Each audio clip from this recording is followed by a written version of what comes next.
session. My name is Nachiganda Catherine. I'm a nursing officer working in the intensive care unit of Mulago National Referral Hospital. Thank you. So good afternoon. My name is Bernard Mwesije. I'm a resident of emergency medicine at Mbarara University of Science and Technology, my final year, and I'm really very excited to be here and to talk about thyroid-related emergencies and how we can approach them and how best we can recognize and deal with them in the emergency setting. Thank you. Good afternoon, everyone. I'm called Isaac Turia Singura. I'm an internal medicine resident at Makerere University, like final year of training. I'm happy to be back here. Thank you. Thank you very much, our expert, for that brief introduction. At this moment, I would like to welcome us a short session. We are going to have a short presentation for just about 3 minutes, and we shall continue with our topic for today.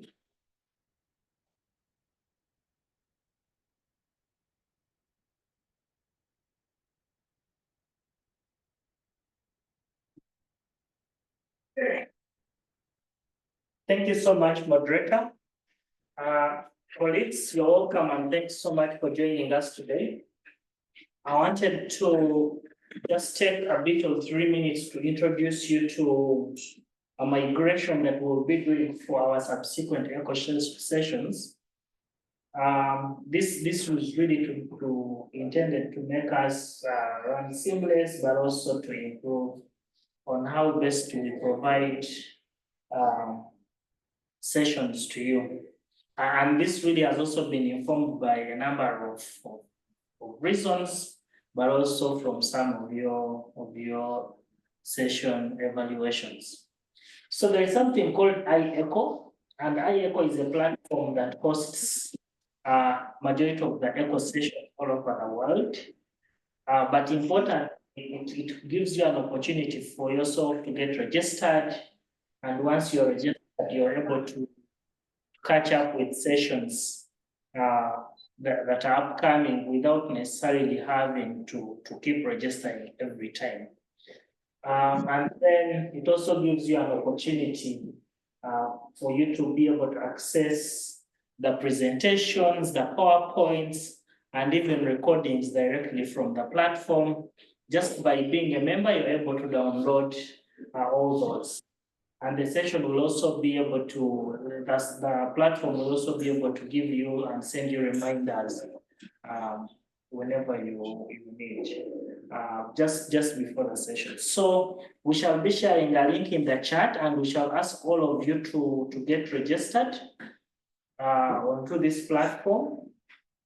And once you get registered, you'll see something called Uganda EMS Echo. So it's advisable to register yourself with the email address such that they can continuously send you an email address. And then once you get registered, the platform will be active and open like this. So for this space that you see here, for each of the sessions, we'll be putting like the several program overview. We shall be putting for you the topics that have been covered, but also the topics we want to cover, and some of this. So we'll also be able to accredit you through the UMDPC and the Nursing Council and the Allied, but as well at some point also to give certificates to those who have qualified to use them.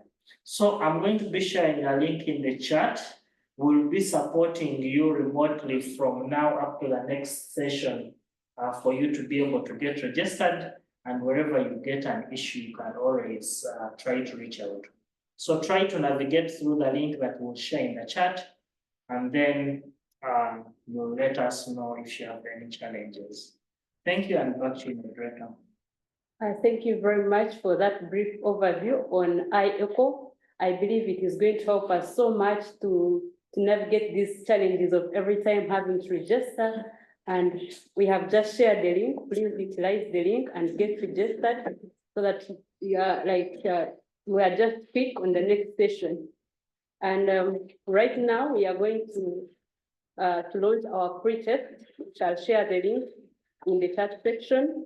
You straight away have to start with the pre-test, and also we require you to share your expectations for this session. We are very open to receive your expectations. Feel free to write every expectation that you have, and we look forward to fulfilling your expectations.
Thank you, and we have also given you an opportunity in case you feel like you'd like to air out your expectation.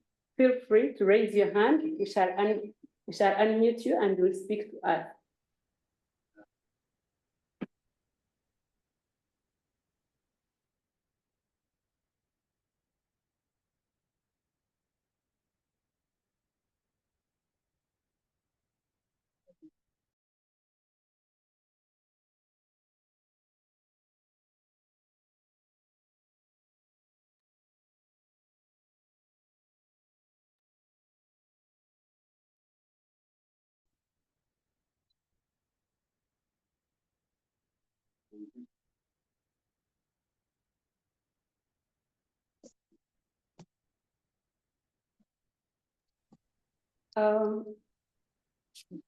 One of our speakers did not introduce himself.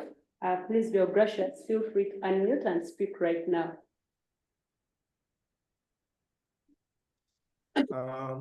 Good afternoon, everyone. This is Dr. Deogracius Sintale, MD Internal Medicine. I'll be answering the chat questions as we go on. Thank you. Nice to hear from you. And greetings from Kaolo Hospital. All right. Thank you very much for that brief introduction, Dr. Deogracius. We are glad to have you on the call. And please keep sending your questions, your expectations within the chat section.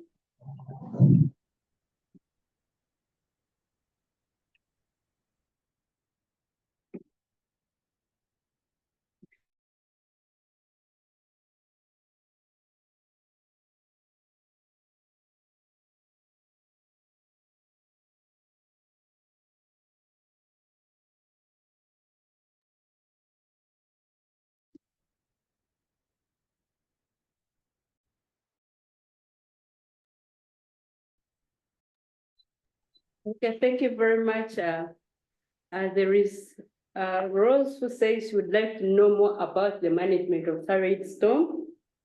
Someone Moses says it is exciting. What is the contact for the remote support?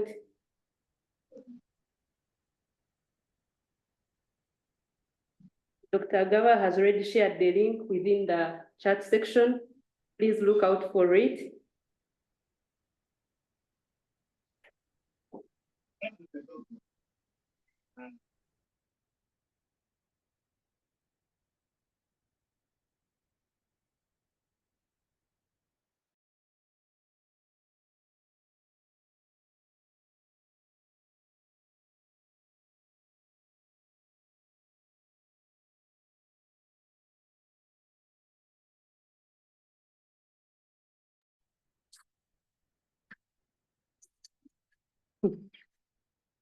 At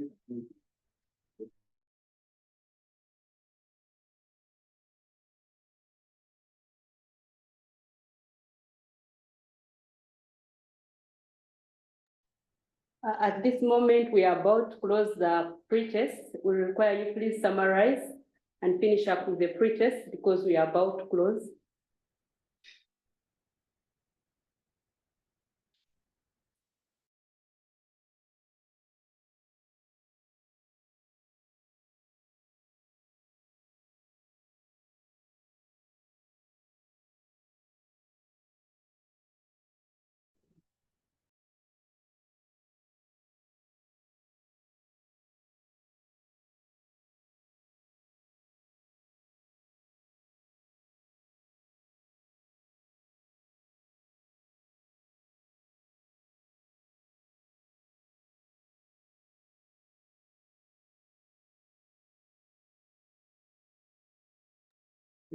For those who are just joining in, we introduced the program of iEcho, and we have shared the link for you to register with this program.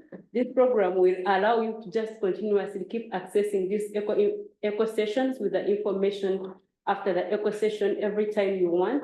So just register using that link, and we shall keep resharing that link. Feel free to tap on it and get yourself registered.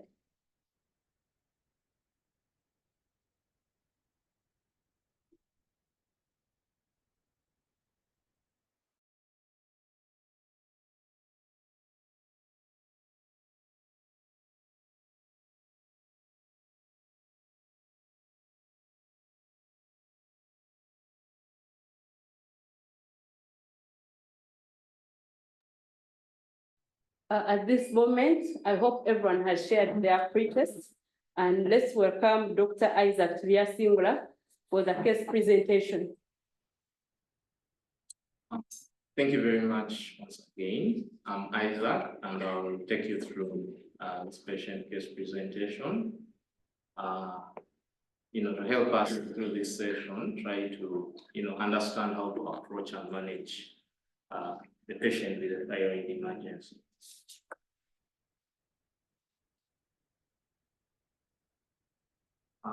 So this patient had been unwell for about 8 months with a neck swelling, but presented with an acute onset right-sided weakness.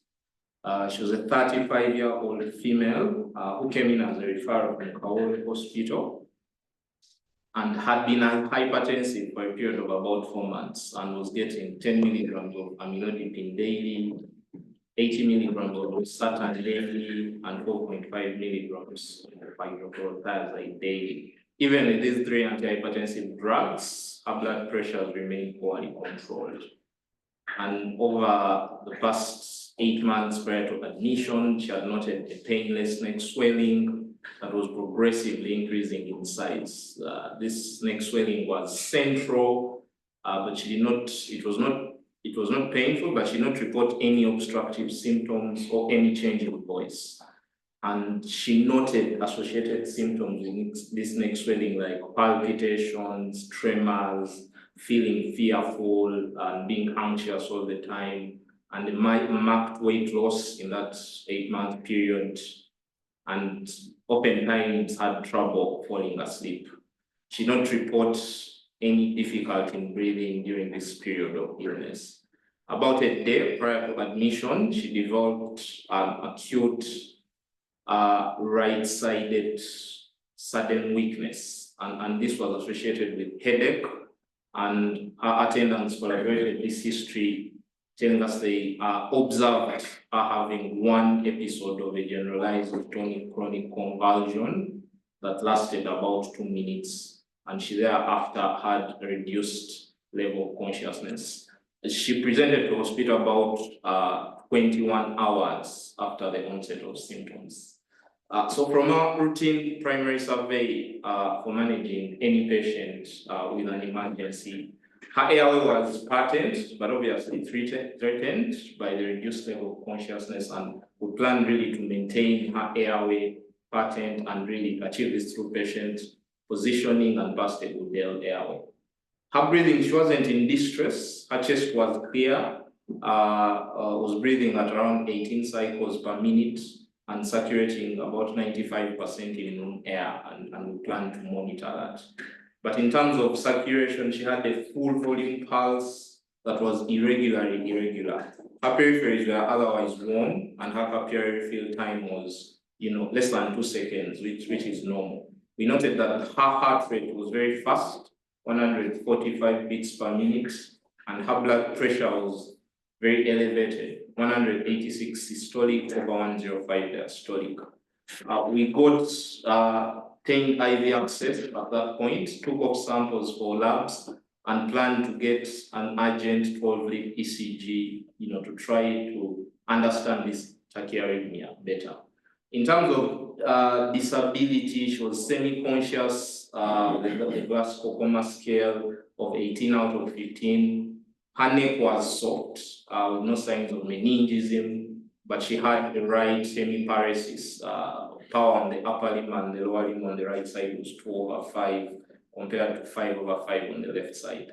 She had a right-sided cranial nerve 7 palsy, facial nerve palsy, and her random blood sugar was 12.4 millimoles per liter. To note, by the time she came to hospital, she had taken about a 28-hour fast, so you can regard that to be her fasting blood sugar, which is elevated. We did not observe any seizures during the assessment period.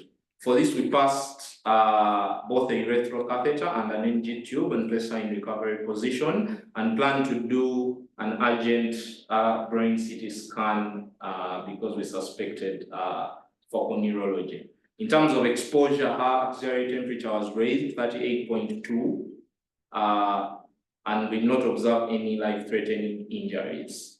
You note that a tachycardia can raise your heart rate, but her heart rate was, too raised, considering the temperature she had. We know every 1 degree raise in temperature is supposed to raise your heart rate by around 10 to 15 beats per minute. So her temperature was 38.2, but her heart rate was 145 beats per minute.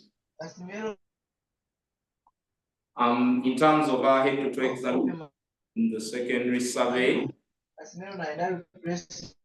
like previously stated, she was semi-conscious with a GCS of 11 out of 15, was febrile, the temperature of 38.2, moderately dehydrated, was diaphoretic, was a bit restless, and we observed fine tremors in the left upper limb. She was not pale, and neither was she jaundiced, and she did not have any lower limb edema. We noted a central anterior neck swelling that was symmetrical, that was non-tender, that moved with respiration, and measured about 3 by 3 by 2 centimeters. And we noted she had a exophthalmos, which is basically bulging out of the eyes. In terms of the cardiovascular system, her pulse, like previously said, was very fast, 145 beats per minute, and it was irregular. Her apex beat was otherwise in the 5th intercostal space. We noted she had an apical heave, and the heart sounds 1 and 2 were heard with no murmurs, and her respiratory system was otherwise unremarkable. The abdominal system, the abdomen was scaphoid, moving with respiration, and was non-tender, and there are no palpable organs. And the ear, nose, and throat exam was also unremarkable. And CNS-wise, like previously stated, she had a reduced GCS, a right facial nerve palsy, a right-sided hemiparesis, and fine tremors. And globally, she was wasted with reduced muscle bulk. For our sample history, the signs and symptoms she presented with, like I said, they are over progressive over a period of 8 months prior to presentation to Thyroid National Referral Hospital. And during that time, she had this painless neck swelling that was increasing in size.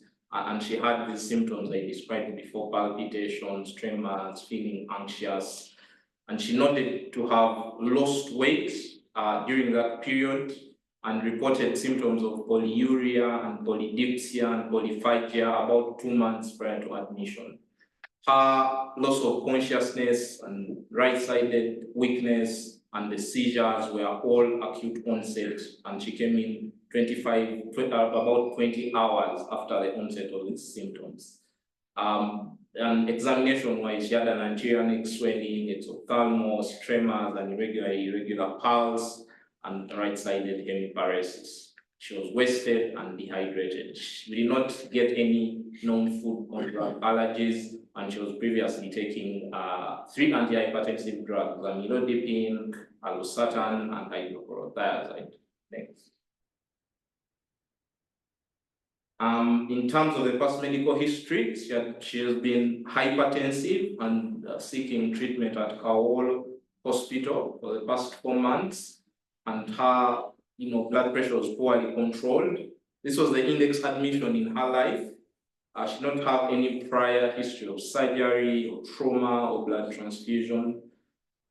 She has 1 child, a son who is about 8 years old, and she noted over the past 3 years she had irregular periods, and over the past 1 year she has had no periods at all.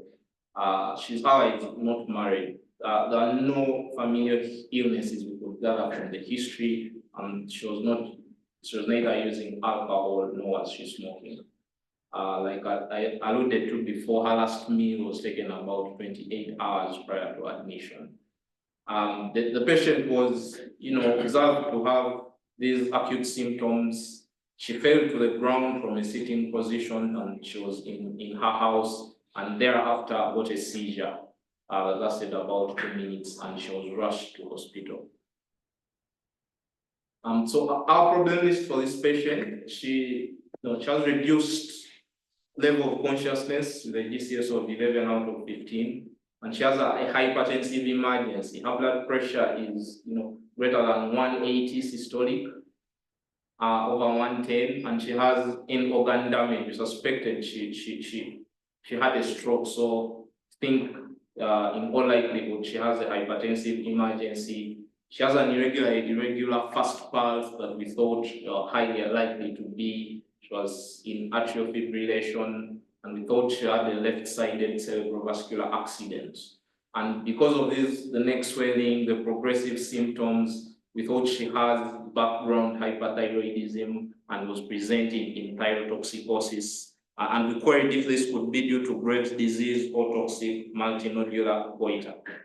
Also, her fasting quote-unquote blood sugars were raised, and we thought she may be diabetic, and she was clinically dehydrated. So investigations for this patient are an urgent non-contrasted brain CT scan showed that she had multiple brain infarcts, and the largest infarct was in the left middle cerebral artery territory. And an ECG confirmed she had atrial fibrillation with a rapid ventricular response, and the heart rate done then was at 152 beats per minute. Her thyroid function tests denote she has a hyperthyroid picture. Her T3 and T4 are very elevated. T3 is about 7 times elevated. T4 is about 4 times elevated. But the TSH is very, very low compared to what it should be. And her HbA1c was also very elevated at 14.0%. We did a routine RCT that was negative. Her CBC and blood chemistry and electrolytes were all normal. And we did do an echocardiography that revealed concentric left ventricular hypertrophy with grade 1 diastolic dysfunction with an ejection fraction of about 67%, all features that were consistent with hypertensive heart disease. An ultrasound scan did reveal diffuse enlargement of the thyroid gland with increased vascularization. We plan to do antithyroid antibodies that were pending. So from this history, we got this patient has underlying hyperthyroidism and has come in with quite some complications. I think the hyperthyroidism from the homogeneously enlarged thyroid gland is most likely due to Graves' disease, which is the commonest cause of hyperthyroidism. And she has really resistant hypertension, if you could term it as that. She has atrial fibrillation and has come in with an ischemic stroke that is largely cardioembolic because the impacts were multiple on the CT. For the definitive management of this patient, it would be prudent rush to reduce this patient's blood pressure. We do know patients who have ischemic strokes, the raise in blood pressure is there to maintain cerebral perfusion. So really, most guidelines do not advise you to try to acutely reduce the blood pressure unless it's above 220 over 120 millimeters of mercury, which our patient's blood pressure was below. So we gave her fluids. We monitored her continuously and gave her a beta blocker to try to reduce, to do a rate control strategy for the atrial fibrillation. We chose propranolol because in patients with hyperthyroidism, it does help to reduce the peripheral conversion of T4 to T3. And we gave carbimazole, which is an antithyroid drug, to try to reduce the red thyroid hormones. And we did give rivaroxaban because we know she has ischemic infarcts that are cardioembolic in origin, so we anticoagulated her on that basis. And after 48 hours of observation, we did reinitiate her anti-hypertensive treatment. We did start her on basal insulin, as we know she had diabetes now. Basal insulin lands us at 10 international units. Every day in uptraffic for international units per meals. And in terms of really supportive management, we did do really cardiovascular and neurological care band for her, raising the head of bed. We did do catheterize her, monitor output, did fluid balance, regular care for a patient who is unconscious, regular turning of bed. We did initiate physiotherapy and started feeding that was done 3 hourly. For follow-up, so after 1 week, she had stabilized, she had significantly improved. Her GCS was 15, I think by day 4 of treatment. Most of her symptoms had improved. Her blood pressure was now averaging around 130/90 after 7 days in hospital. And her tremors, palpitations, and the diaphoresis she had all reduced. And she was at this time on physiotherapy, and we did do repeat thyroid function that was pending, and requested for antithyroid antibodies to confirm Graves' disease that were also pending. So this patient was transferred and is still at the endocrinology ward. She's fixed on a regimen of basal insulin with Uptrapid, and we are awaiting antithyroid antibody tests. Thank you very much. Thank you very much, Dr. Tuyasingra, for that wonderful presentation. I hope this case presentation has been encouraging for us. And at this point, we welcome questions. In case you have any question, feel free to post it in the chat section. And you can also raise your hand and we allow you to speak.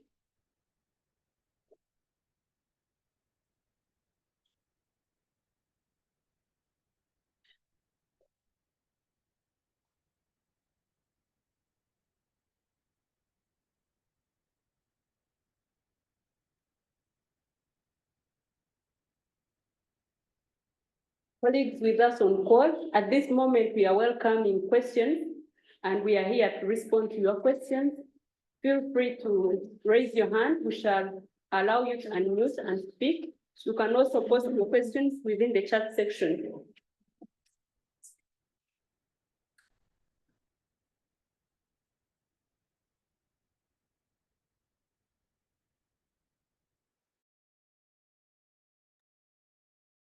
With us on call, Justin says that thank you for the presentation. Why did the team use rivaroxaban, not low molecular weight heparin in this emergency setting? Keep the questions coming. And for those who would like to speak, raise your hand. We shall allow you to unmute and speak.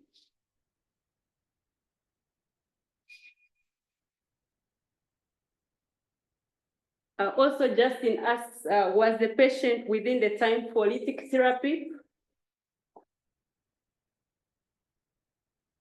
Arik says, how did you manage atrial fib, rate or rhythm control?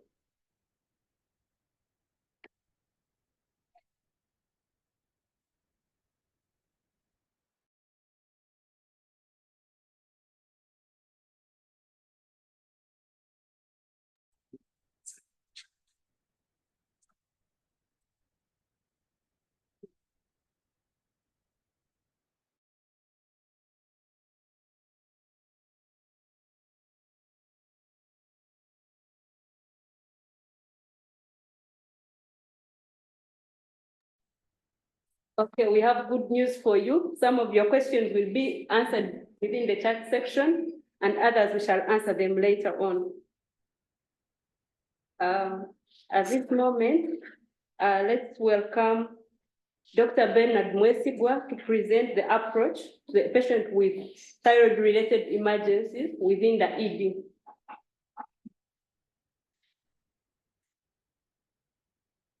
So, good afternoon once again. For those who have just joined or joined a bit late after we had introduced ourselves, my name is Dr. Bernard Mwesige, and I'm a resident of emergency medicine in my final year at Timbara University of Science and Technology, and I will be taking us through the thyroid-related emergencies.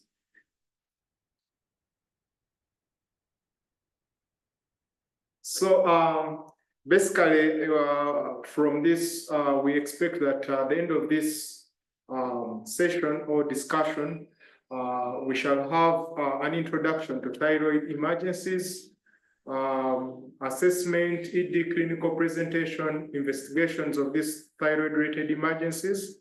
And the ones we are going to, the major ones are really the decompensated hypothyroidism, also known as myxedema coma, and thyroid storm, a form of hyperthyroidism, just like from the case that we have just had.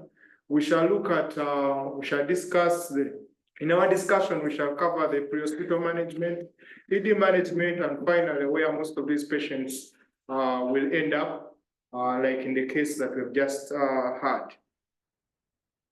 So overall, you want to know, we are talking about thyroid emergencies, and the driver of this mainly is the thyroid hormone.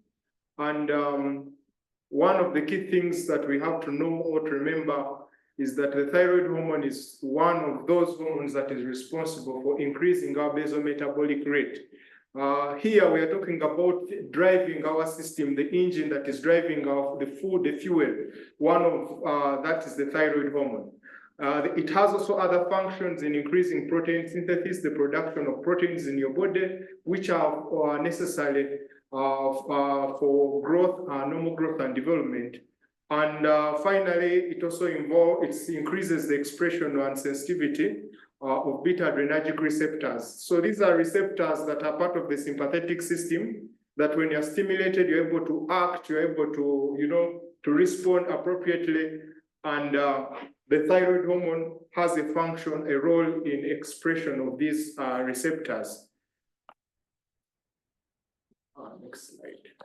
So, and these hormones, just look at this, just not put you a lot into this science, but these hormones, all of them are produced by the thyroid gland, and the major ones are two, over which the most active one is mainly T3, and it's usually about 20% of it is circulating, usually, whereas most of it, you'll find it's converted from T4 peripherally to the biological active T3.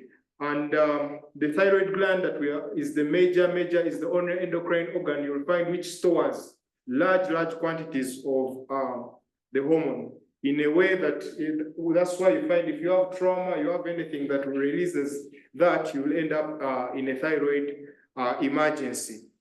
So having known that, how is this hormone basically regulated?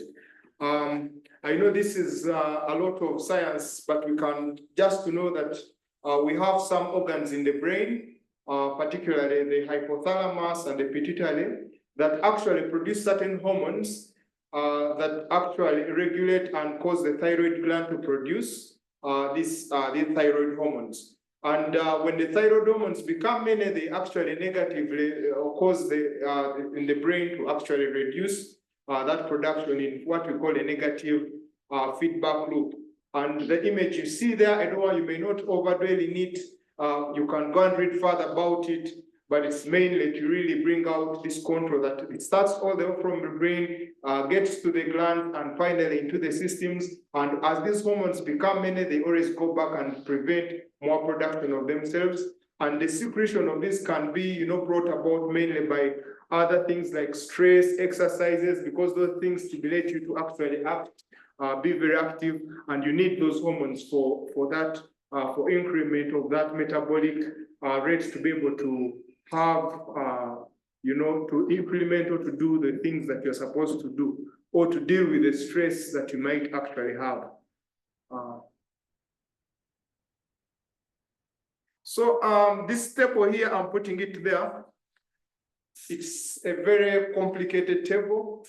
For those ones whom we call the nerds who like to know a lot about things, these are the different hormones. The cycle I just showed you, basically, when we're trying to find out whether you have a thyroid emergency, we are really studying that control, that regulation that we have just mentioned, to see the thyroid stimulating hormone. What is, if it's amount and it's producing a lot, then we know that there's something, and there's no hormone coming on, then we know that there's a problem with the gland. Or if we see that there's no hormone coming up, then we know that the problem is kind of in the brain. So this table is for your own. You can look at it later in the slides, or you can Google it and look at it for those who want to really know about that. But it's really tells us where exactly is the problem in terms of management. So I want to take us directly now to the first thyroid emergency, and this is more of myxedema coma, which is a form of a severe form of hypothyroidism. This is a very rare condition. I don't think in my residence I've actually seen it, but many people you'll find it rare. But once you get it, the mortality is very high. And you never know actually quite, we might even be missing a number of them because we are unable to actually easily identify and properly, adequately manage them. By the time they come to us, we lose them in other conditions. So myxedema coma is a form of severe hypothyroidism that leads to decreased mental status because the metabolic rate is very down. You have hypothermia, and your whole systems are all slowing down. You are basically, you don't want to do anything. You are really slowed down. And early recognition of this and then treating, because this hormone deficiency is very, very essential for us to prevent death and mortality in these patients. So now you wonder where do we lie in this? So you'll find that quite often for you to get the myxedema coma that we talk about, usually first go through the processes. Your body, adjusts. You get compensated hypothyroidism. Your organs are still working, but this is a patient who is very fatigued all the time, doesn't want to do anything, and then is depressed. They don't want to be in the cold. They don't want to, the voice is hoarse. They don't want to do anything, basically. And then suddenly there comes in a stressor. There comes in a very cold winter in some of those cold places, all those people who live in high places. Someone comes and maybe does surgery, or they're involved in trauma, and that decompensates that whole, and now they get to the extreme end, which now becomes a thyroid emergency, the decompensated hypothyroidism, where now they become delirious, the temperatures go down, the heart rate goes down, they become hypoglycemic because they are not able to metabolize anything due to the lack of hypothyroidism. I mean the lack of the thyroid hormone. Next.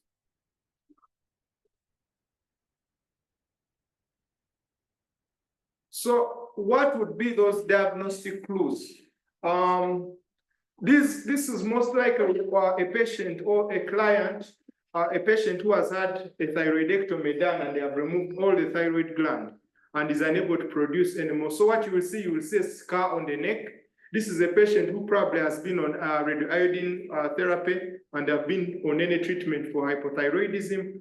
And then they also have maybe a history of symptoms that have been progressing. They are lethargic, they are down, and then they are, their mentation is getting down and they are getting into coma, and you treat them for other things, they don't seem to be improving. And then you start thinking, could this be myxedema coma? And after, of course, when you think about that, then you progress to investigate. Let's move next slide. And so you assess. When you assess, you find these patients, their temperatures are very low, they are hypertensive, they are hyperventilating, the heart rate is very slow, the mental status is altered, but most times they also have a big face which looks to be swollen, and they are hyponatremic, their sodium levels are very low, they are hypoglycemic. And when you start seeing these things, most likely you'll first think of severe sepsis, in shock, you'll be thinking of many other things. Try to keep in mind and have a differential of myxedema coma, especially when you start treating and you don't see any change that is happening in this patient.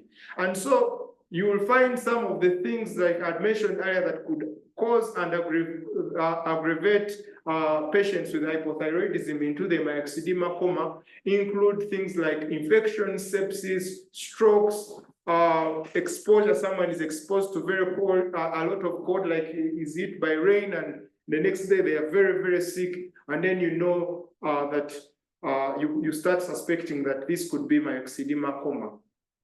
Next. So one of the key things, I know you may not remember most of these will most likely be done by the internal medicine team, and like you saw in the previous slide, they were still investigating some of the, most of these results will, by this time, the patient will probably not be in the ED.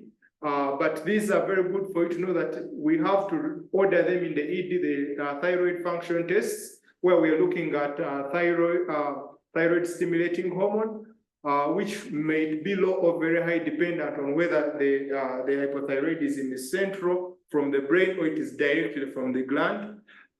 Then you will also do the thyroid hormone tests and see, and you'll find that they're very low. And then you will also assess for cortisol, usually, which is if something is in the brain, the production centers are almost similar. You always find that they are most likely a coexisting adrenal insufficiency. So once you have assessed this and you think and you suspect that this is myxedema, most likely these patients are going to be with altered mental status. So the ABCD approach still applies. You must ensure you protect their airway. So if you're picking these patients from from the homes, from maybe in an ambulance, make sure that airway is protected.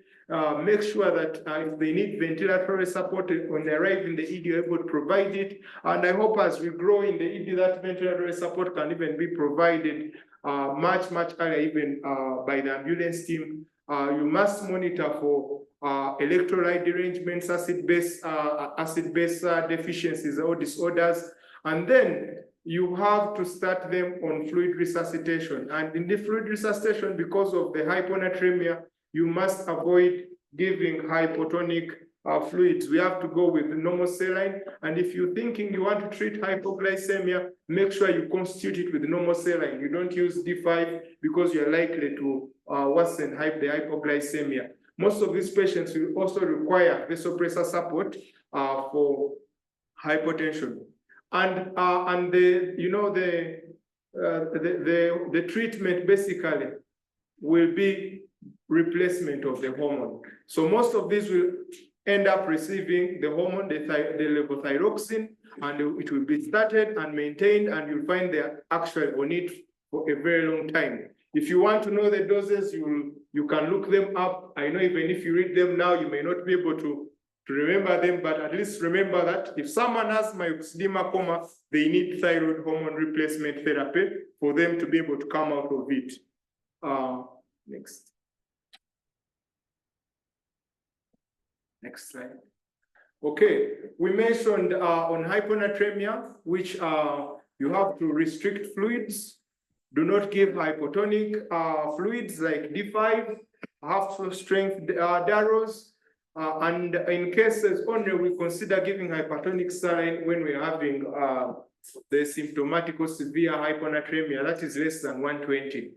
And then we must treat the precipitating illness. We mentioned most of these will be with their hypothyroidism that is compensated. They don't want to do anything, they don't want to do work. And because something stimulates them, like sepsis or like an infection, then they will require to treat that so they're able to recover.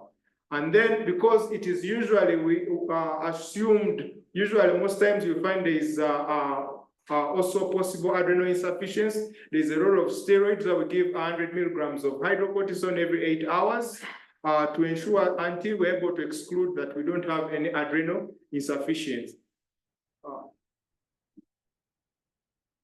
So these patients don't want to, they are not tolerant to cold at all. So that means that we consider passive rewarming. You usually use the regular blankets. The challenge is that if you do active warming is very much discouraged because of the risk of worsening the symptoms of hypotension, especially by causing peripheral vasodilatation. And so you must really be careful about active warming. And then watch out for arrhythmias and any congestive heart failure, because sometimes when they get into myxedema coma, they may unmask the congestive heart failure. The bradycardia continues on, and actually the heart rate is the heart is no longer, working very well. So look out for that, and then ensure you manage them. Now, on the other scale, on the other aspect, whereas one emergency looks at the hypothyroidism, then on the other extreme end, we have thyroid storm, which is a rare form, but a severe form of thyrotoxicosis, or which ranges from just, basic hyperthyroidism. You find you're getting thyrotoxicosis, and at the extreme end, you have a thyroid storm. Without treatment, really, most of these patients actually, pass on. Even you'll find that they require early diagnosis, early intervention to be able to actually improve outcomes, especially in these patients. And the real cause of most of the thyroid storms are similar to the causes of thyrotoxicosis, and it's basically the overproduction and increased circulation of the thyroid hormones, particularly the active thyroid hormone T3, which results into a hypermetabolic condition whereby you have, because of these elevated hormones. So most of these patients, when they report or they come to the emergency department, they will be treated as septic patients. They will be very hot. They will be very, very, very sick. And, people will look at, and the first thing this is sepsis, because that's the common thing. But when you start intervening and treating sepsis, and you don't see there is anything that is actually improving, please have at the back of your mind that this is actually a form of thyrotoxicosis. And so most of the most common causes, most of us, each one of us, you'll find one way or another you have met a person with a very big goiter, a very big neck swelling. Most of the common causes you find include Graves' disease, which is more of producing antibodies that actually keep stimulating, the thyroid gland to produce more and more. The toxic multinodular goiter, you have just some small nodules that, keep producing these hormones. And then infections. So here the difference is that when you touch the gland in thyroiditis or infection, it is very hot. It's really swollen and hot compared to the other to the other causes. And so you can easily be able to tell that difference.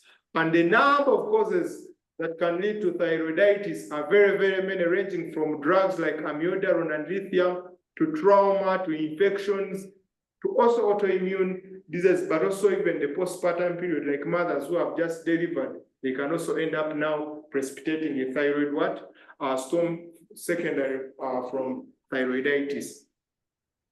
Next. So how do we suspect? So usually this will be an acute reaction to thyroid, thyroid surgery. Someone was involved in trauma, someone has an infection, someone was given, they sent them to the, to do a contrast CT scan, and they gave them iodine, and thereby they develop now, they start now developing symptoms, they become very agitated, their heart rate goes up, everything starts flying over the roof. You start thinking, oh, I think we are getting into a storm. This is real, and actually it's a real storm. You will see a real storm approaching you in this patient. And so don't get shocked, don't start wondering, start thinking, could this be a thyroid storm? Other precipitants could be, an acute myocardial infarction, a pulmonary embolism. Someone is, diabetic and gets DKA, and you find out they're resulting into, they're getting also, in addition to that, a thyroid storm. I think one of in the previous case, we saw even the patient had, we saw the hyperglycemia, and probably was also getting into a DKA. Next. So what are the typical, clinical manifestations? These patients will have very, very high temperatures. You know why you touch the patient, you feel the patient is very hot. You put a thermometer, it is taking you in 40. Some are not even measuring, they're just saying high. You listen for the pulse rate, you feel it is extremely out of proportion compared to the temperature. They are agitated, they want to fight, they are confused. And some of them you find they are at the extreme end where they're already comatose. And so when you start seeing all this, then think about a fat pig, because we need to come to make a diagnosis. So in the fat pig, you're looking out for things like fever, altered mental status, a very, very fast heart rate. You're looking for an event that could have actually precipitated it. You're looking for, you find that you have a very high output congestive heart failure, and then you're likely to have also GI and hepatic symptoms. Someone is vomiting, someone is diureting, and all those. Then you think about the fatigue, and then go back and evaluate and say, could I actually be able? Could this be a thyroid storm? And then there's a criteria which you can Google at. You don't need you don't need to look at it again to cram it in your brain. Just know that there's a criteria which will help you to actually classify this. And I know you're not going to even see them, but it's the batch criteria. Immediately you start to put all this, you look at it's basically derived from the fat pig, and you'll be able to get of thyroid storm, after which you can now order for investigations to make a diagnosis. Next. So for you to make a diagnosis, you're going to have the criteria met by the fat pig. So you have severe life-threatening symptoms, and in a patient whom you will have found that they have evidence of hyperthyroidism. Here we have elevation of the thyroid hormones and with a deep suppression most times of the thyroid stimulating hormones. And then you can actually make a diagnosis that we are dealing with hyperthyroidism, and because of these very high fevers, this cardiovascular dysfunction, patients may present with like AFib, like the previous case we had. They may have altered mentation and they have gotten complications like strokes and and you are likely to start thinking, I think here we have a thyroid storm.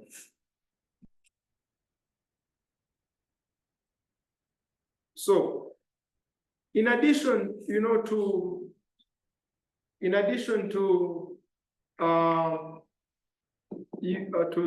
the diagnosis, you need to make a workup of because of the multiple organ involvement. Check the glucose. This person is hypermetabolic. He's actually working a lot. He's breaking down a lot of glucose. He's likely to have hypoglycemia. He's likely to have electrolyte derangements. The liver. Look for infections because they could be the precipitating factor that could cause this.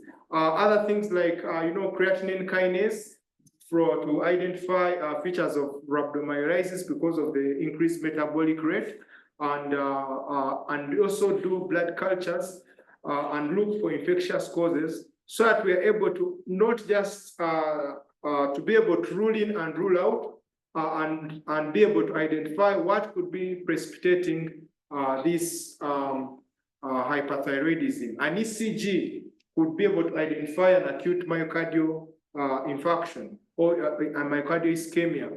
And this will enable you to manage it and be able to actually support this patient. So after having done all this workup, how do we actually manage the patient or the patient that has presented to us with a thyroid storm? Next.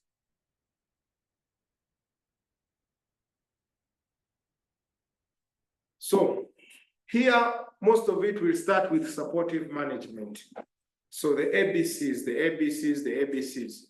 And so start with your airway, breathing, and circulation. Make sure you support them accordingly. You need to start, because most likely these patients come in and they are treated as sepsis, so you will start antibiotics. Give for agitation, the benzos are very, very good for that.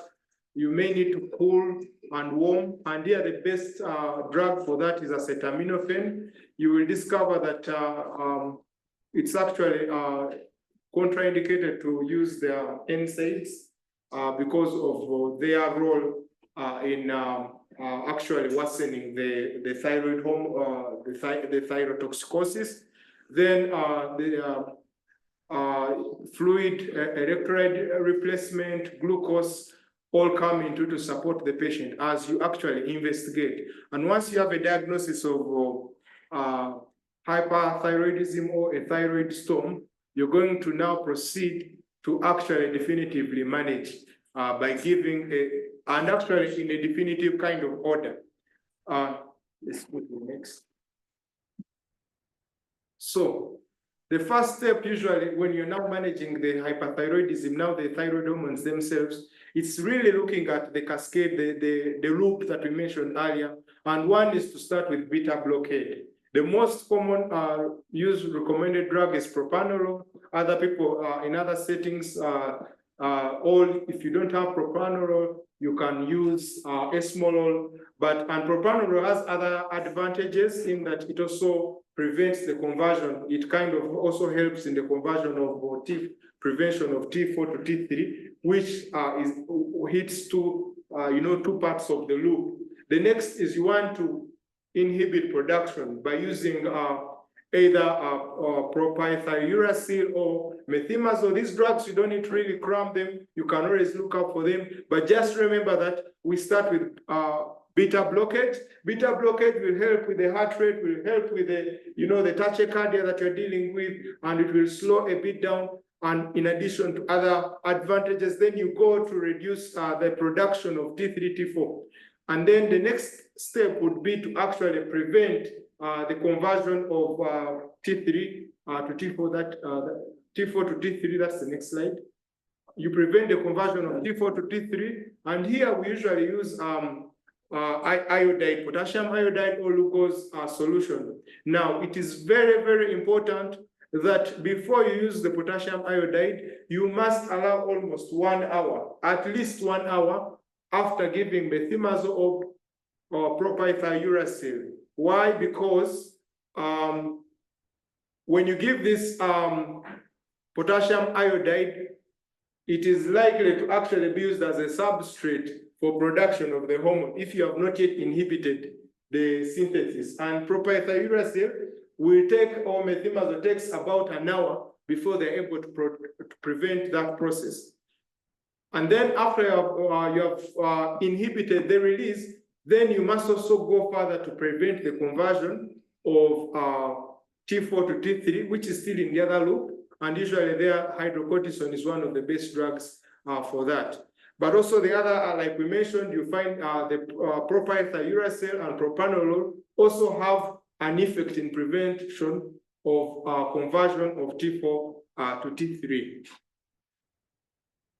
So, as you are treating these patients, we want to know, we plan, where are they going to be, which team is going to be involved. So right away from the pre-hospital, from the home, from wherever you have found them, or they have been brought in, management of thyroid emergencies starts right away from there. If patients are very cold, you need to give them, blankets. If they are very, very hot in hyperthyroidism, you need to, start cooling them using, putting cold blankets in those are some of those special places. Or you could use, ice packs and, trying as much as possible to reduce the temperature as they come towards the ED. Then in the ED, we can actually further add on to those. And then most of these patients, because they're very, very sick, they will most likely be managed from an ICU and an HDU.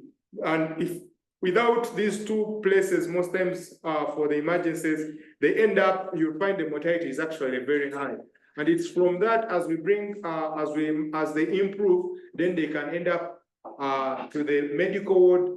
Those are in most of the regional referrals and hospitals. That's, you'll find there is the medical ward. But in settings like better hospitals or at the national referral like Mulago, there will be an endocrine unit where that's where they will actually end up, where they will be managed under internal medicine by endocrinologists until they continue their care. So it is important that we plan and inform how these patients are going to actually flow. So there are key things to just pitfalls to note. One of them is that you may have to maintain a very high index of suspicion for thyroid storm, as this usually commonly mimics many other conditions. Psychosis, someone is agitated and fighting, and you see he's mentally, has a mental problem. Meningitis, hyperthermia, sepsis, cardiogenic shock. You must avoid salicylates or NSAIDs, because these ones can bind to thyroid binding globulin, and they end up increasing levels of free thyroid hormone. So avoid them. The best, use the paracetamol, acetaminophen, that is usually common, and then try other mechanisms like ice packs, cooling, evaporative cooling, and then those can help to cool down the temperatures. The others, let's move on. The other thing you have to be cautious about are beta blockers. You see, propranolol is a beta blocker, but be conscious, because in some patients with thyrotoxicosis-induced cardiomyopathy, they may actually be presenting the tachycardias and what may be the compensatory response. So by giving a beta blocker to kind of maybe deal with the tachy, you may end up actually causing a hemodynamic collapse. And then avoid administration of iodine before you have first given either methimazole or propylthiouracil, because you're likely to precipitate a thyroid storm, or actually knock out. If the patient was just on the edge, you throw them over the edge. So be very, very, very cautious about iodine. And even in patients you're going to send for contrast CT scans and whatever, always remember to inquire about the history of that. So thank you so much. Basically, we have really looked at thyroid emergencies, and these mainly include emergencies of hypothyroidism, with the extreme one being myxedema, coma, or decompensated hypothyroidism. And the other extreme end of hyperthyroidism, we have thyrotoxicosis ending in a thyroid storm. Thank you very much for listening in. Thank you very much, Dr. Bernard, for that wonderful approach to a patient with thyroid-related emergencies. When we're beginning, someone had had an expectation about thyroid storm. I believe that Dr. Bernard has handled it very well. And I also want to remind you that registration for the iEcho is still ongoing. And one of the benefits of this iEcho registration is that you'll be able to join in for these sessions without having to register. You'll also be able to see your CPD points. You'll also be able to you will also be able to access the slides on that platform. So you will not need to strain a lot asking for slides, they will just be there automatically. And at this moment, let's welcome Ms. Catherine Nachiganda, a critical care nurse, to take us through the nursing care of a patient with thyroid emergencies.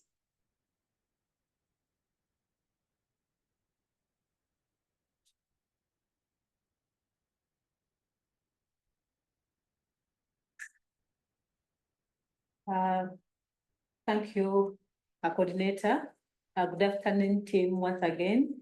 My name is Nachiganda Catherine, critical care nurse, and I'm going to take you through the nursing care of patients with thyroid-related emergencies. Our objectives for today, we're going to be able to identify patients with hyperthyroidism and hypothyroidism, but this will be in their severe states. List priority nursing interventions for patients with hyperthyroidism and hypothyroidism. Draw nursing care plans for patients with hyperthyroidism and hypothyroidism, and also talk about health education of patients and caregivers for those patients with hyper and hypothyroidism. When you look at the nursing management of patients, we shall begin with hyperthyroidism. It's focused mainly on promoting optimal thyroid hormone balance, symptom management, and patient education, and of course preventing complications that may arise. The goals are to ensure adherence to medication, we ensure you have stable vitals, and we need to assess for the thyroid storm, assessing symptoms like the hypertension and tachycardia and the hyperthermia that occurs with the storming, and preventing them from continuing by administering the necessary care, which could be medication, and which could be also just tepid sponging or giving the antibiotics. In our assessments, the nursing assessment, we want to emphasize the ABCs. Dr. Mwesige has been emphasizing the ABCs. We need to ensure that the patient's airway is patent, and we ensure that they are breathing, and their circulatory system is working. We therefore assess their cardiovascular status, listening for extra heart sounds, because these patients may develop arrhythmias and also may go into heart failure. We want to look for complaints of orthopnea or dyspnea on exertion. I want to assess their hydration status. Basically, the nursing care there, we want to ensure that they have good saturating volume. So we shall have a catheter in, monitoring for input and output. We also look at their blood pressures. They should be in acceptable ranges, not very high, but also not too low. We also assess for the pressure ulcer development, which could be a secondary insult because of low saturating volume. And also we want to take history from these patients about our previous conditions, like asthma, bronchoconstrictive diseases, history of sinus bradycardia or any heart block, because also they could be taking medications that are affecting their heart and also affecting the condition. So we also want to know any history of a current pregnancy and advanced heart failure also. At continued assessment, we want to assess for increased appetite or unintentional weight loss, excessive sweating and heat intolerance for patients who have hyperthyroidism, because they really have this intolerance for heat. We look at their nervous system. They tend to be nervous, irritable, or anxious. We want to assess for that too. We assess for tremors, assess for fatigue and muscle weakness. We want to assess for any menstrual changes for women. And we also look out for the eyes, if they're bulging, and because we need to help them, protect them from ulcerations. Let's go to the next slide. What are our expectations in the nursing care? We expect that the patient will maintain adequate cardiac output for tissue perfusion, and when they get better, they verbalize increased level of energy, improved ability to participate in their active exercises. They're able to maintain their reality orientation. They just demonstrate a stable weight and normal lab values, and the reports reduced anxiety. They maintain the eye protection with moisturizing eye drops or some other protective gears like goggles, and also verbalize understanding of the disease process and potential complications.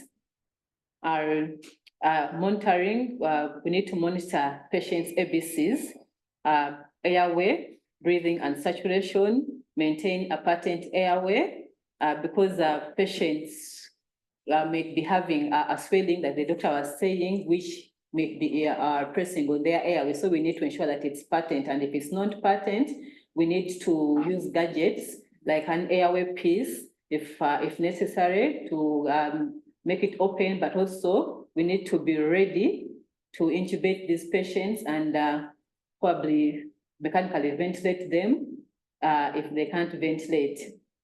We need to continue monitoring their ECG for arrhythmias and deal with them appropriately with appropriate medication. We also have to look out in their ECG for the ST segment, which can be indicative of a myocardial ischemia, which can be prevented early from becoming an infarct. We need to monitor their oxygen levels. You can use pulse oximetry. We can do continuous monitoring if you're in an ICU setting. You can also do intermittent pulse oximetry, probably if you're in a medical unit. We need to monitor fluid volume status. Like I said, the patients need to have at least a referral catheter so that we know their input and output, and also maintain a fluid balance chart and evaluate it every 8 hours to ensure that the fluid balance is adequate. So you also need to observe for signs and symptoms of severe thirst, of dehydration, like severe thirst, dry mucous membranes, weak thready pulse, poor capillary refill, decreased urinary output, and hypotension, and manage accordingly. You need to also continue auscultating breath sounds, looking out for adventitious sounds, which may be indicative of pulmonary edema and a pending heart failure. We want to do your blood pressure, take a lying blood pressure, a sitting blood pressure, and a standing one if possible. But in the severe critical state, we might just rely on the lying one. And we want to note out for a widening pulse pressure. Like I said, we want to monitor temperature. Patients with severe hyperglycemia who may be in storm tend to have very high temperatures, like you've already seen. And we need to manage those temperatures with tepid sponging, with antipyretics, removing extra linen, and opening windows to allow for cooling. We also need to weigh these patients daily because we see that they can have unintentional weight loss. We need to encourage bed rest or chair rest, and we limit unnecessary activities because these patients tend to, they have this metabolic state, and they tend to use up their energy stores quickly. And also they tend to, they are using too much oxygen because of the metabolic state, so we don't want them to do excessive exercises. We also want to monitor the laboratory tests and diagnostic studies to see if we are having a downward trend or a positive trend for treatment. In the nursing intervention for hyperglycemia or severe hyperglycemia, we want to carefully look out for heart failure, give prescribed medication. The doctor has talked about most of them, and we know our patients can easily drift into vesicular congestion or heart failure, and they can get a cardiac arrest. So close monitoring is a very crucial part of the nursing care. We want to prevent fatigue. I've just talked about the hypermetabolic states that they are in, and they're using a lot of oxygen. There's a lot of oxygen demand for the body. So we want to ensure that they are resting. We want to control the fever still. We want to decrease pain. So we shall give pain medication that is appropriate for the condition. We want to limit visitors so that these patients can get adequate rest. We want to also maintain adequate nutrition. We have seen that these patients in severe hyperglycemia or thyroid storming are in a hypermetabolic state, so they are using a lot of calories.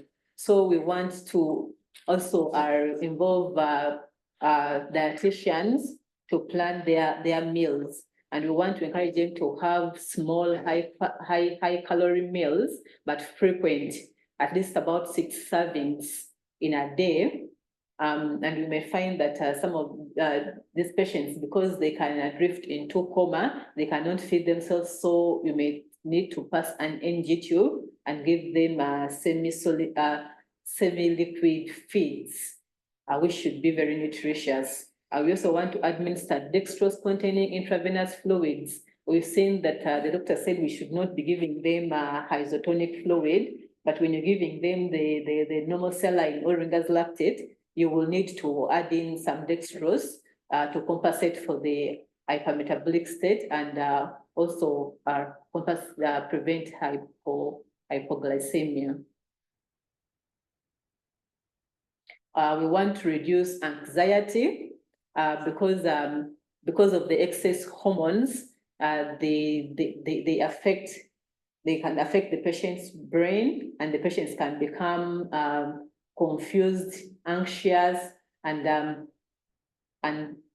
this anxiety affect the patients emotionally. So we need to treat it. We need to give the medication and anxiety medication or sedatives. We need to allay their anxiety by talking to them, taking them through the disease process. And we want to let them know that what is happening to them is is treatable. It is a disease and it can be treated.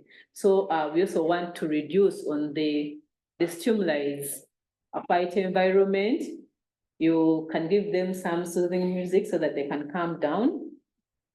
And also administer medications as indicated, as prescribed by the attending physician or intensivist, depending on where they are. The medications have been talked about and I've listed them there.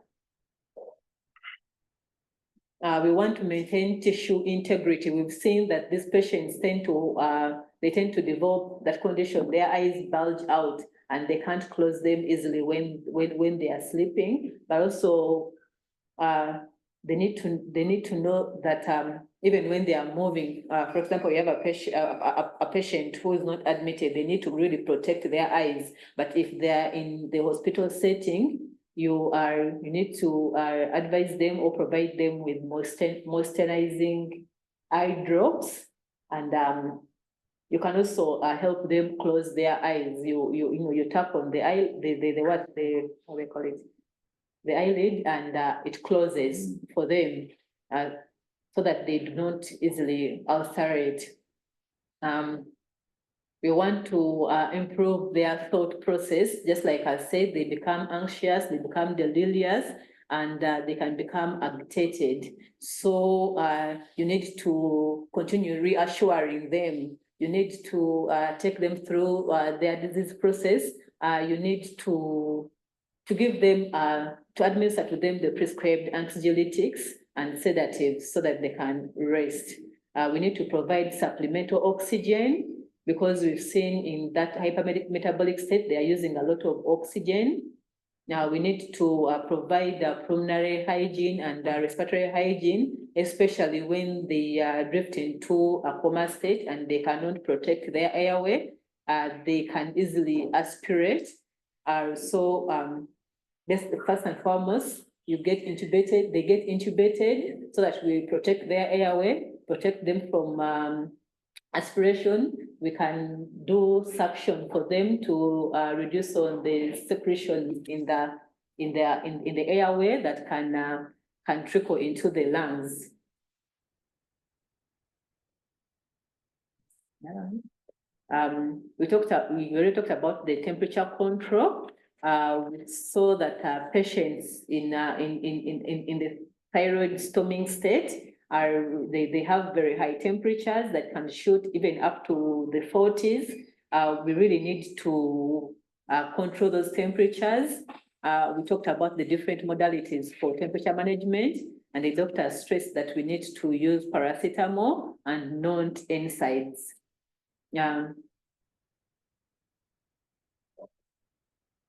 So we're going to talk about hypothyroidism, and we just saw that our severe hypothyroidism or our myxedema is the emergency complication of hypothyroidism, which is basically characterized by a patient tending to drift into a coma.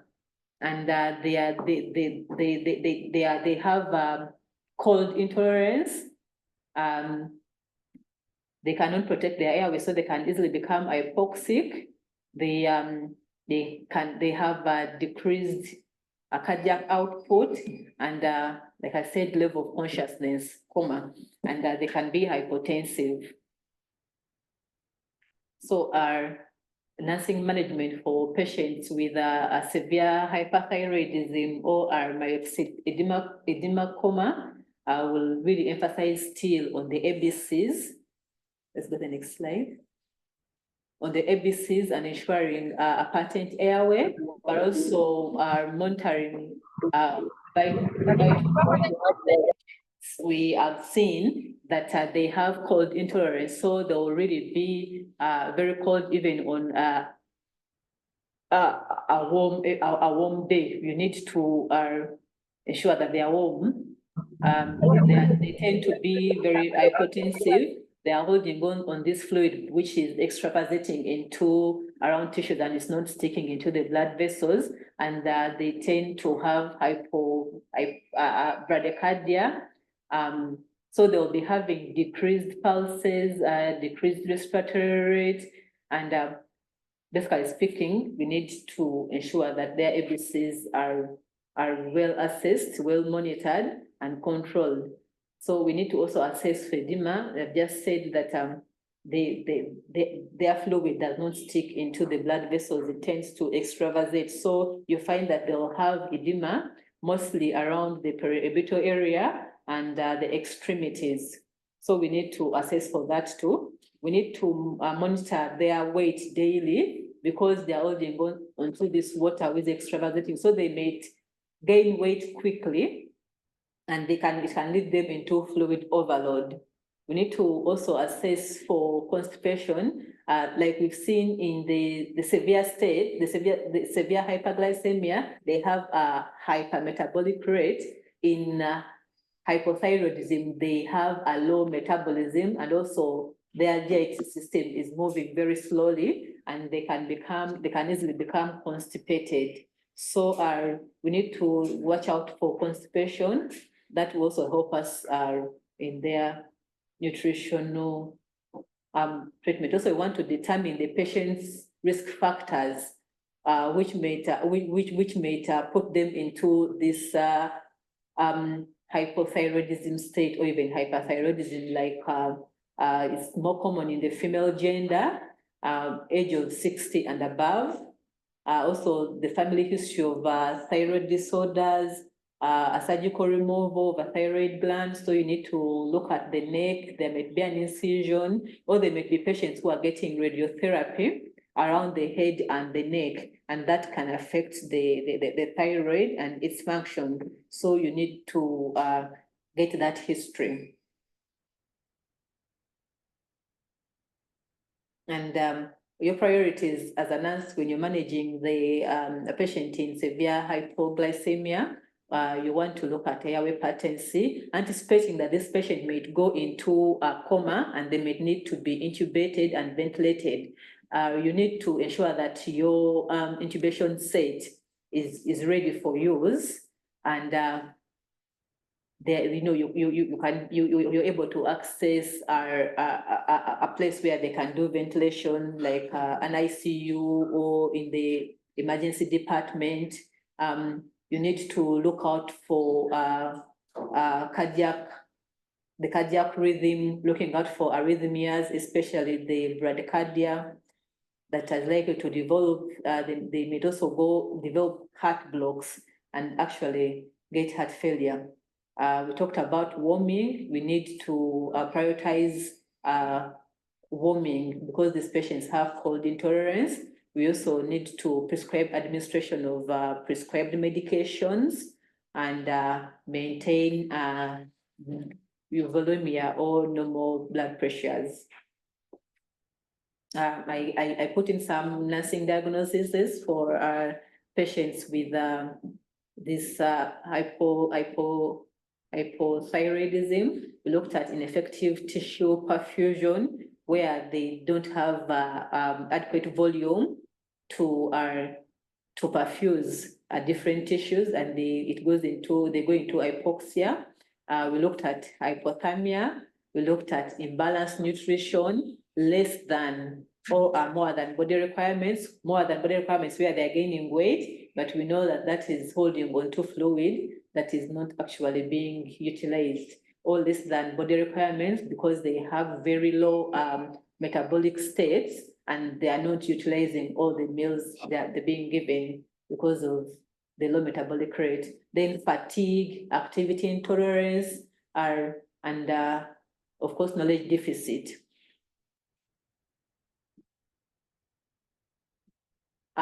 What are our expectations as we care for these patients? We expect that patients will maintain a stable weight and take in the adequate nutrition. As they take in adequate nutrition, we also expect that the patient and the family will verbalize correct information about hypoglycemia, hypothyroidism. We also expect that they identify the basis of their fatigue as individuals, and then find devise ways of controlling it. And also we expect that they will verbalize reduced fatigue as treatment progresses, and then also they'll maintain optimal tissue perfusion by giving them adequate fluids and oxygenation. The nursing interventions for severe hypothyroidism, we want to enhance nutritional status. So we've seen that they have a low metabolism, and we said we wanted to assess their weight and appetite to see that they're taking in their nutrition should be low calorie, low cholesterol, and low saturated fat diet. It should be small meals but frequent, and we should call on the dietitian on board to help with these food preparations so that they can be getting the right foods. I want us to give them foods rich in fiber so that we prevent them from becoming constipated. We want to manage their fatigue by encouraging them to have adequate rest and sleep. We want to we also want them, as they have adequate rest and sleep, we want them to conserve this energy by doing some minimal activity of daily living, but not strenuous. And also we want to optimize the hormonal replacement therapy, because this is their problem. They have very low of the hormones.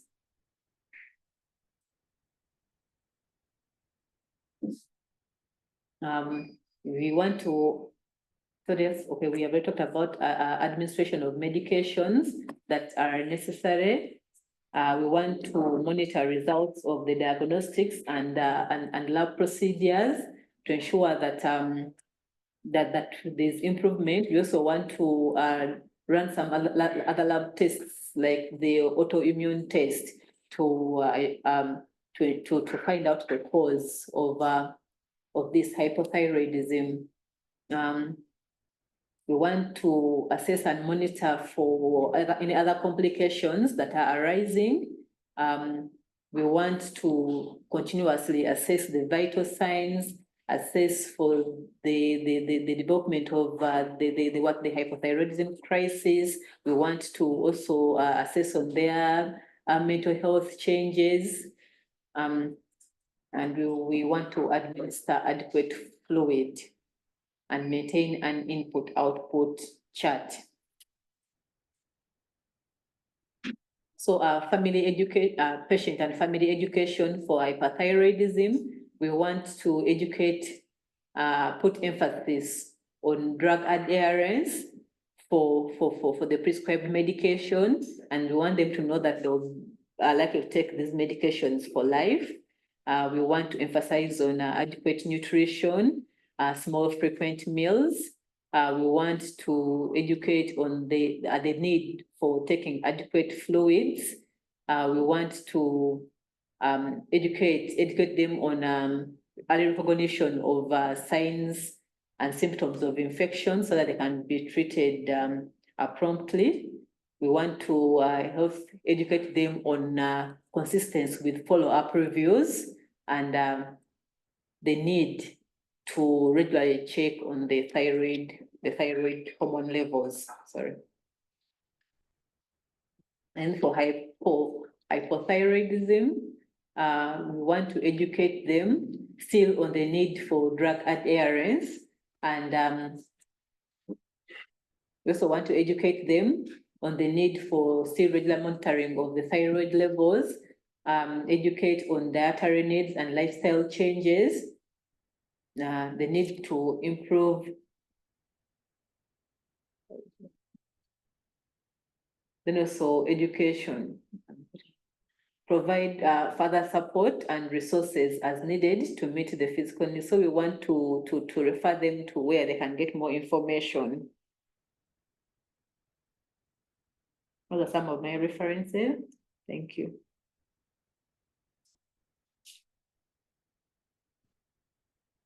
Thank you very much, Ms. Catherine Nachiganda, our critical care nurse, and also our previous speakers. We thank you very much for this full package of information on thyroid-related emergencies. At this moment, I'm happy to let you know that we are in the session for discussions, question and answer. So I welcome you all to our discussion. Feel free to post in your questions, raise your hand and speak, and our experts are here to answer you. Trust me, some of you, your questions are already answered, but still answering is ongoing, and also we still welcome more questions. We have time for this. Thank you very much.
Thank you very much, Wilson. Please feel free to unmute and ask us your question.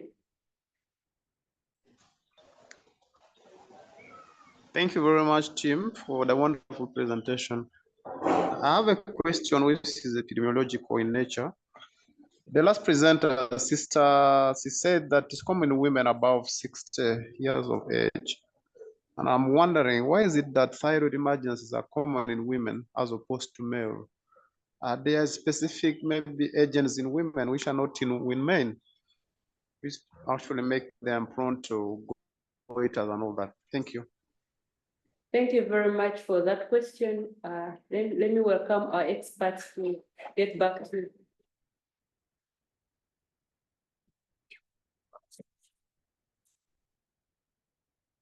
So, one, I think, starting with the question of why it is very common in women, you realize the nature of the different hormones that are involved in women. And quite often you'll find there are a lot of conditions that occur in women that actually have a very high relation to also the development of thyroid nodules and what. For example, women who may have like polycystic ovarian disease, you find also equally may develop hyperthyroidism. You're likely to find, if you do epidemiologically, you will see goiters are more likely to actually appear in women compared to men. And then there are also other questions. I saw the use of beta blockers role of beta blockers in asthma and COPD, or those reactive diseases. We know that particularly the non-selective beta blockers will have a function of beta-2 receptors. So if they are given, they are likely to also worsen conditions like asthma, like COPD. So they must be used cautiously. You need to actually be able to take that history that is wide in the ED. And then in such cases, you may consider beta selective beta blockers, those that are cardioselective. And then you can also go into other drugs such as the calcium channel blockers like the diltiazem, which you will find out. And then there was another question on differences between hyperthyroidism, thyrotoxicosis, and the thyroid storm. Really, this is more of a cascade. You start with your hormones increasing, and then they reach a level where the body, of course, compensates in all this process until you reach a point where you can no longer compensate. And there you get into what we call the thyroid storm. So when you start showing symptoms, tachycardia, you're getting temperatures are rising, but they're still you are having a high temperature, but you're not in the 40s, then you are more likely to be in thyrotoxicosis. Without symptoms, you are most likely all these conditions are a form of hypothyroidism, but they are on a scale, and at the extreme scale in which we are now in an emergency, we are in emergency mode, we are considering life and death, you are now in a thyroid storm. Their patients now have extremely high temperatures. Mental status has already changed. They're extremely agitated. And so there you have to think about the thyroid storm. Then for you who are thinking about investigating, doing, let's say, T3, T4 levels, you will find that these are patients whom we have mentioned that one of the common things is that when they come in our ED, the first thing we think about is sepsis, or, we're looking for an infection most times. And so this is a patient who is septic, and you're treating him and you don't see any signs of improvement. Have a clue. The other one, these are patients who have been known. Those are for patients who are not known, but these are patients who have been known. They had a thyroidectomy done. They completely removed the gland. Now they're presenting with features of hypothyroidism. So myxedema, coma. And let's not confuse myxedema with coma with myxedema. Myxedema coma is the one we're looking at. It's more, we now usually, it's more advised to use the decompensated hypothyroidism to avoid that confusion. So in such patients where you see there's no improvement, or this is a patient who has been already with a goiter, now is coming with the features, then your index of suspicion increases and you're able to proceed to do the T3 and T4 tests. And then lastly, from the questions in the chat, it's about the thyroid hormone replacement. And I think it was more of a comment that we moved over it. I think quite often it's really, you may find it, cramming drug dosages is not something that is recommended, because you are likely to underdose or overdose. It's good, that when you have identified that this is hypothyroidism and you need to replace the hormones, we know that you're going to do combined is the most recommended, where you give both T3, T4, that is levothyroxine and iodothyroxine, and most of them you give them as you look up the dosages. So around 200 to 400 micrograms IV, and then you maintain 150 to 100. But you be cautious, especially in the older ages and those patients who have coexisting, let's say, heart diseases and what you need to be very, very cautious about, and use lower doses in those cases. And then I think I've answered most of the comments. I don't know which I saw. Thank you very much, Dr. Bernard, for that wonderful time you have given our questions, our participants. Thank you very much. I believe that those who asked those questions, you have really been fully answered. And if you still have more questions, we welcome them.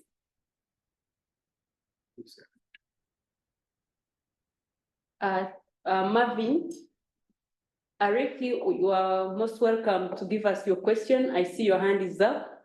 Please feel free to unmute and give us your question. We are here to answer you. Thank you, presenters. That was an informative session. Just want to ask about use of propranolol in a pregnant woman presenting with thyroid storm, and what would be the definitive management for a pregnant woman with hyperthyroidism? Thank you. Your question has been noted. And we noted that it was previously answered in the chat. Please look out for the answer.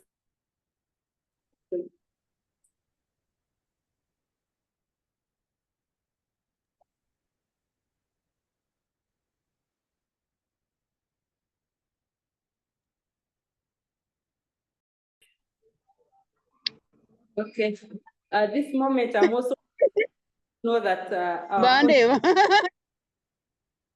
at this moment, I'm also that our post test is ready, and we are posting it in. We are posting the link in the chat section. Please look out for the link and start on your post test.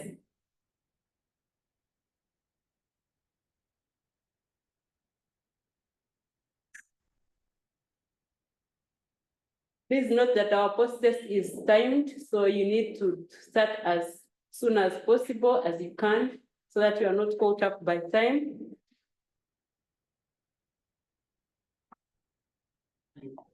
Things within your control and things out of your control. Sometimes the healthcare worker wants to worry about it.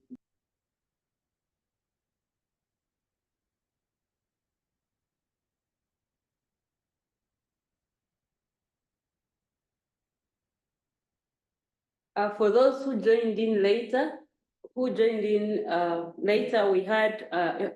earlier on had a session on a new program of iEcho, and this iEcho program will be allowing you, will just make your life easy with the registration for these sessions. You don't have to register all the time, and the iEcho platform will have the slides posted, the CPD points. You will be able to access all these on that platform. So we are sharing a link in the chat section. Please look out for that link and register on the iEcho platform.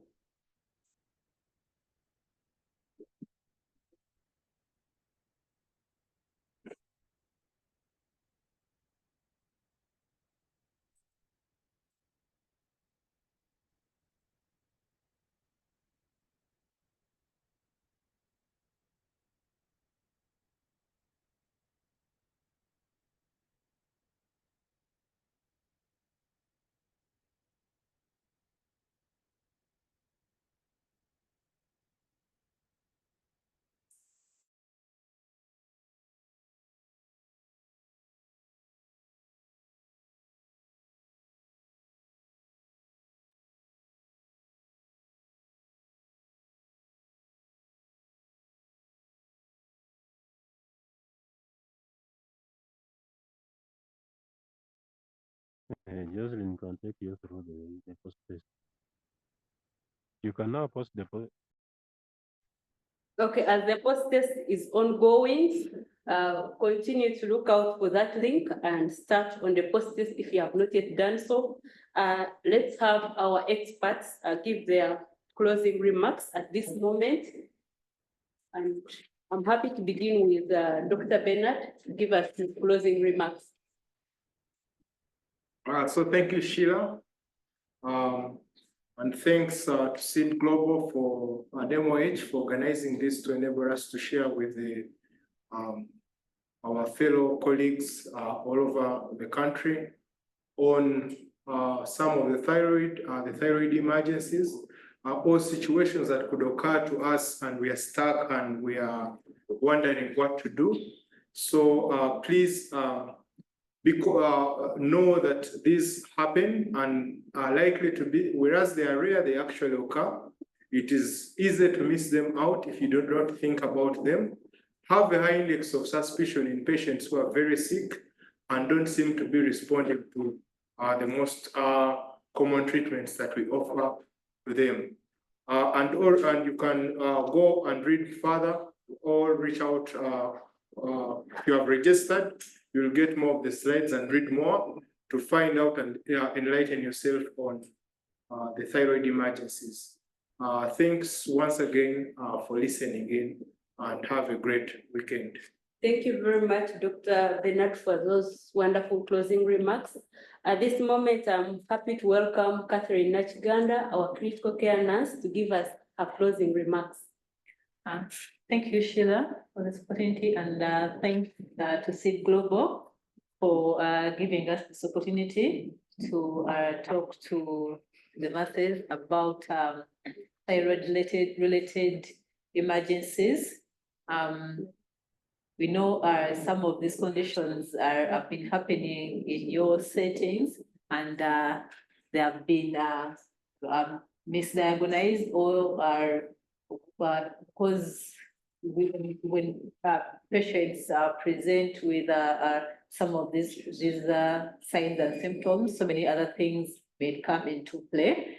But I urge people that after attending such a session, they should put at the back of their minds that it can also be a thyroid issue, so that patients can be managed properly, and we can save lives.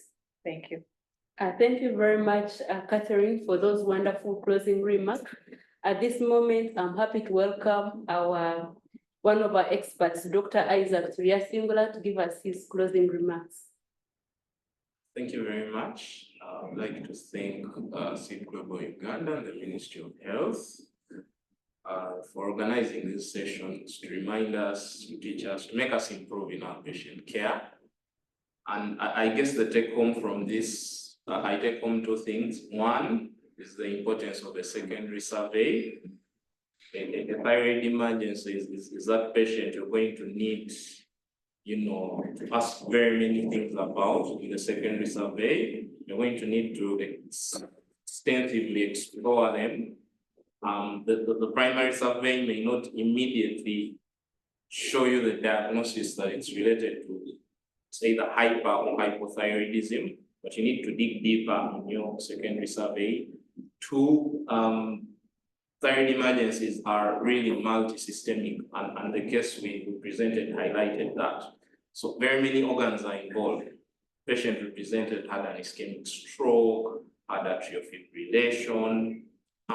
So sometimes dealing with these many emergencies at the same time can be tricky. So when unclear, when uncertain about something, follow the guidelines or seek for further help from your consultants. Other than that, thank you very much. Have a nice evening. Thank you very much, Dr. Isaac, for those wonderful closing remarks. With us on the call is Dr. Ntale. He's one of us who has been responding to most of your chat section. At this moment, I'm pleased to welcome Dr. Ntale to give his closing remarks. He's able to. Thank you very much. Good afternoon once again, my fellow presenters and the audience at large. This was a very wonderful presentation.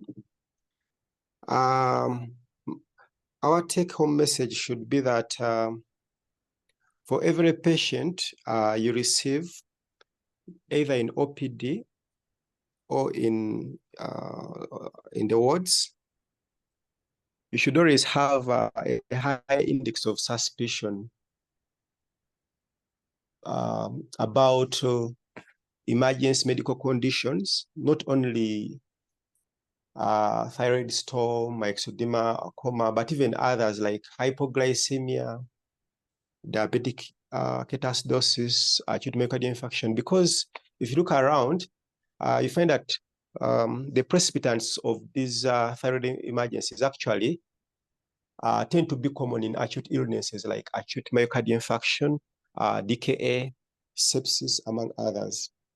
And also importantly, for all patients who have diabetes, hypertension, coma, altered mentation, heart failure, among others, should always be routinely screened for thyroid disease.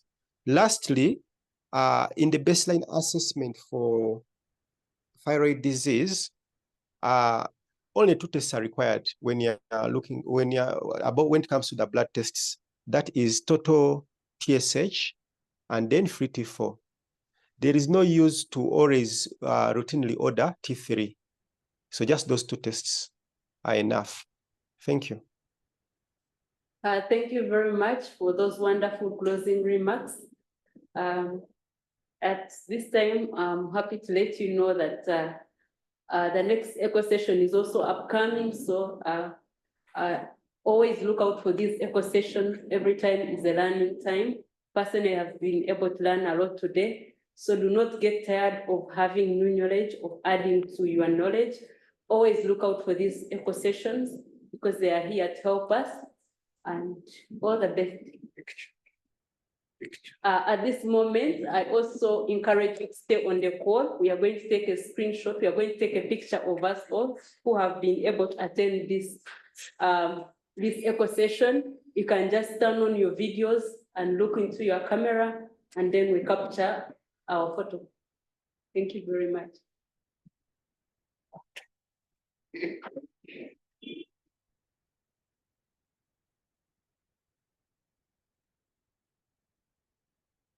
Can this short also do I know here? Thank you guys for joining. Thanks everyone. The next session will really be hosted on the iDeco platform. So be on the lookout. We shall also share the registration links to all of you to ensure that you're able to get to register for the sessions. Then, yeah, so we'll share the, I also noticed colleagues haven't received their CPD points for the last 3 sessions, and we'll upload all the sessions at once, so you should be able to receive your CPDs. Otherwise, thank you so much for joining us. We can see number of you, Bernard, Mongolia, Saint Patrick. Yeah, but thanks for joining. So, colleagues, as you are aware, we award certificates at the end of the year. Today has been our 16th session, but also overall it's 68 sessions since we started. So we shall have 26 sessions this year, and if you've attained at least 75%, we should be able to give you a certificate of attendance, and we'll definitely call you for our end of the year birthday here for you to receive your certificates at the end. Yeah, we always can't take your time for granted. Thank you so much for continuously joining in. Chiravira, I see you joining as a pair. We appreciate your time. Yeah, thank you so much, guys. Bye. Enjoy the rest of your evening. See you. See you.